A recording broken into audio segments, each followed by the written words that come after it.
231 रनों का लक्ष्य टीम इंडिया के सामने है और ऐसे में कप्तान विराट कोहली जिन्होंने पिछले मैच में शतक बनाया था उन पर बड़ा दारोमदार रहेगा। यह तो बात थी टीम इंडिया के कप्तान विराट कोहली की, लेकिन पिछले मुकाबले में महेंद्र सिंह धोनी ने भी सिर्फ 25 रन बनाए थे। अब देखना यह कि विराट कोहली आज के मैच में उनको प्रमोट करेंगे, लेकिन लक्ष्य इतना ज्यादा नहीं है, इसलिए हो सकता है कि धोनी की बल्लेबाजी भी ना आए या उनको उनके नॉर्मल 6 नंबर पर उतारा जाए, लेकिन धोनी को भी कुछ ना कुछ असरदार पारी तो खेलनी होगी। दो बड़े बल्लेबाज और दोनों बड़े बल्लेबाजों के ऊपर दारोमदार रहेगा और हर मैच में इसीलिए चर्चा होती है विराट कोहली की, महेंद्र सिंह धोनी की। 231 रन का लक्ष्य भारतीय टीम के सामने है और गेंदबाजों ने आज जबरदस्त गेंदबाजी की। मनीष सर, जितनी आलोचनाएं हो रही थी, शायद आपकी गेंदबाजी और कॉन्फिडेंस इसलिए भी हो जाती है क्योंकि जब आप कमबैक करते हैं और वो कमबैक आज देखने को मिला। बिल्कुल, देखिए ट्रू टेस्ट ऑफ कैरेक्टर था बेसिकली इंडियन बॉलर्स के लिए, क्योंकि पिछले मैच में भी हमें लग रहा था कि 281 रन काफ़ी थे, बड़ा टारगेट था उस तरह की पिच के ऊपर जहां बॉल रुक कर आ रही थी। शायद वो 100% बॉलर्स नहीं दे पाए, थोड़ा सा किस्मत का साथ भी नहीं मिला क्योंकि एजेस लगे, लेकिन गैप्स में गिरने शुरू हो गए। लेकिन आज जब आपके ओपनिंग बॉलर्स ने बॉलिंग करनी शुरू की, तभी लग रहा था कि बॉडी लैंग्वेज अलग थी, तभी लग रहा था कि आज पूरा होमवर्क करके आए हैं और पूरी टीम मीटिंग में सबको एक दूसरे को मोटिवेट करके आए हैं और बेहतरीन बॉलिंग का मुजाहरा किया है। सो ये चीज़ ये इंडियन बॉलर्स बहुत टाइम से कर रहे हैं और शायद इसीलिए पिछले मैच में जब 281 के टारगेट को अचीव करने दिया न्यूजीलैंड की टीम को, मेरे मुंह से क्रिटिसिज्म नहीं निकला। क्यों?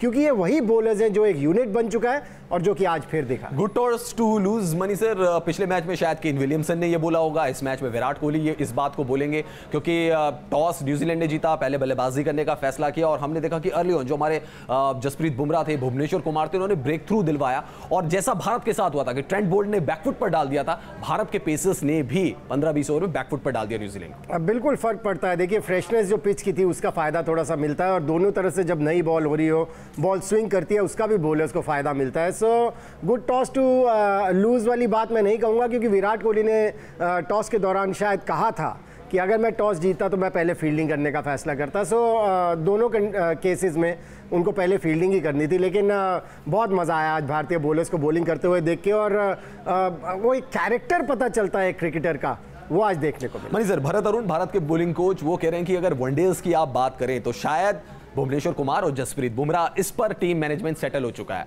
तो यानी ये माना जाए कि मोहम्मद शमी, उमेश यादव, इनके लिए शायद फिलहाल दरवाजे बंद रहेंगे वनडे की प्लेइंग 11 में या वहां टीम तक आने में। आपको क्या लग रहा है? मुझे तो लग रहा है कि अब उमेश यादव और शमी केवल टेस्ट मैच क्रिकेट खेलेंगे। मुझे नहीं लगता कि लिमिटेड ओवर्स में उनकी जगह बनने वाली है क्योंकि एक तो भुवनेश्वर कुमार के साथ काफ़ी ज्यादती हो चुकी है, उन्होंने इतना अच्छा परफॉर्म किया, लेकिन जब भी उमेश यादव को या शमी को आप टीम में वापस लाते थे, आप भुवनेश्वर कुमार को बाहर बिठा देते थे। इससे एक फायदा ये हुआ है कि भुवनेश्वर कुमार ने इतनी मेहनत की है कि अब उनको आप ड्रॉप कर ही नहीं सकते और दोनों एक दूसरे को कॉम्प्लीमेंट कर रहे हैं। अगर आप बुमराह और भुवनेश्वर कुमार की बात करें, ये एक बड़ी इंपॉर्टेंट चीज होती है क्योंकि बैटिंग में तो पार्टनरशिप्स के बारे में सभी ने सुना होगा, लेकिन बॉलर्स में भी पार्टनरशिप में ही चलते हैं, एक दूसरे को कॉम्प्लीमेंट करते हैं। यदि एक को विकेट्स नहीं मिल रही तो दूसरा प्रेशर डाल के विकेट्स ले लेता है और ये दोनों ये काम बहुत बखूबी निभा रहे हैं। जी हाँ, बिल्कुल बखूबी निभा रहे हैं, लेकिन भारतीय ओपनर्स को, यानी कि जो बल्लेबाजी के ओपनर्स हैं, उनको भी अपना काम बखूबी निभाना होगा। पिछले मैच में एक अच्छा प्लेटफॉर्म नहीं मिला था, लेकिन यहां क्योंकि लक्ष्य ज्यादा नहीं है, ओपनर्स के पास पूरा चांस है जमने का, सॉलिड प्लेटफॉर्म बनाने का। सर, पिछले मैच में कह सकते हैं कि अर्ली ऑन गेंद थोड़ा सा मूव कर रही थी जिसकी वजह से भारतीय ओपनर्स नहीं जम पाए, लेकिन आज लग रहा है आपको कि चांस है, पूरा लक्ष्य भी ज्यादा बड़ा नहीं है तो आराम से खेल सकते हैं। देखिए थोड़ा सा सेंसिबली खेलना बहुत ज़रूरी है क्योंकि पिछले मैच की भी अगर आप बात करें, शिखर धवन को मान सकते हैं कि आपको अच्छी बॉल मिल गई, थोड़ा सा ज़्यादा बाउंस मिल गया, लेकिन रोहित शर्मा अच्छी तरह से देख चुके थे, पिच का उनको अंदाजा लगा चुके थे। बिल्कुल, लेकिन गलत शॉट लगाकर आउट हुए। सो ये एक चीज़ है जिसके ऊपर लगातार टीम मैनेजमेंट को, शास्त्री जी जो कि कोच हैं टीम के, उनको लगातार उनके साथ बातचीत करते रहना होगा क्योंकि मुझे ऐसा लगता है कि रोहित शर्मा उन चंद टैलेंटेड खिलाड़ियों में से है जो खुद को मोटिवेट हर समय नहीं रख सकते। ऐसे में कोच की जिम्मेदारी बनती है, उनका ये काम बनता है कि उनको पकड़ में रखें क्योंकि एग्रेशन को कंट्रोल में रखना बहुत ज़रूरी है अगर आपको कंसिस्टेंटली रन्स बनाने। जी हाँ, और ज़रूरत है आज भारत को क्योंकि सीरीज में पलटवार करना है, हिसाब बराबर करना है न्यूजीलैंड के साथ। 0-1 से हम पीछे चल रहे हैं तो ओपनर्स की भूमिका बढ़ जाती है। फिलहाल थोड़ी देर के लिए रुकेंगे, वापस आएंगे, कुछ और चर्चा करेंगे और स्पोर्ट्स कोड नया आ सकता है उसके बारे में भी बातचीत करेंगे।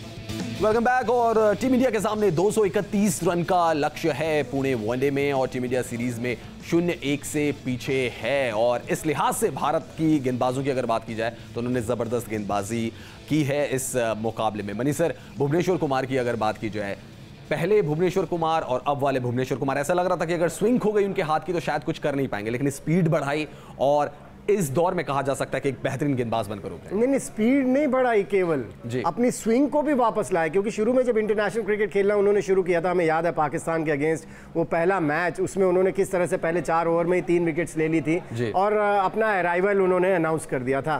फिर बीच में कहीं स्पीड बढ़ाने की कोशिश में स्विंग खो बैठे थे, लेकिन अब जब इंडियन टीम से बाहर हुए 1 साल पहले, मुझे लगता है उन्होंने खूब मेहनत की, अपनी स्पीड के ऊपर भी, अपनी स्विंग को भी वापस लाए हैं और यही वजह है कि इतनी कंसिस्टेंटली परफॉर्म कर रहे हैं। हर मैच में अगर आप देखें, इक्का दुक्का मैच छोड़ दीजिए, विकेट्स लेके देते हैं। और हमेशा मैंने माना है कि आपके ओपनिंग बॉलर्स आपको विकेट्स ले दें या आपके ओपनिंग बैट्समैन आपको रन्स बना दें तो फिर आप ड्राइविंग सीट पर आ जाते हैं। जी हाँ, बिल्कुल। और ऐसा हमने बहुत गेंदबाजों के साथ देखा है। इरफान पठान, उनकी स्विंग गायब हो गई, प्रवीण कुमार, उनकी स्विंग गायब हो गई, भुवनेश्वर कुमार के साथ भी ऐसा हुआ था, लेकिन कमबैक उनका अच्छा रहा। मनी सर, बल्लेबाजी की बात करें, आज आपको एक सेटल्ड बैटिंग ऑर्डर दिख सकता है या आपको फिर से लगता है कि नंबर 4 पर कोई और आ सकता है आज? नहीं, मुझे लगता है कि केदार जाधव को एक पूरा मौका देंगे, क्योंकि उनको पिछले मैच में नंबर 4 पर बैटिंग करने के लिए भेजा था और कहीं ना कहीं केदार जाधव के ऊपर बहुत ज़्यादा भरोसा लग रहा है, कैप्टन को भी, कोच को भी, जिसकी वजह से उनको बार बार मौके मिल रहे हैं। सो मुझे ऐसा लगता है कि वही सेटल्ड बैटिंग ऑर्डर होगा जो पिछले मैच में।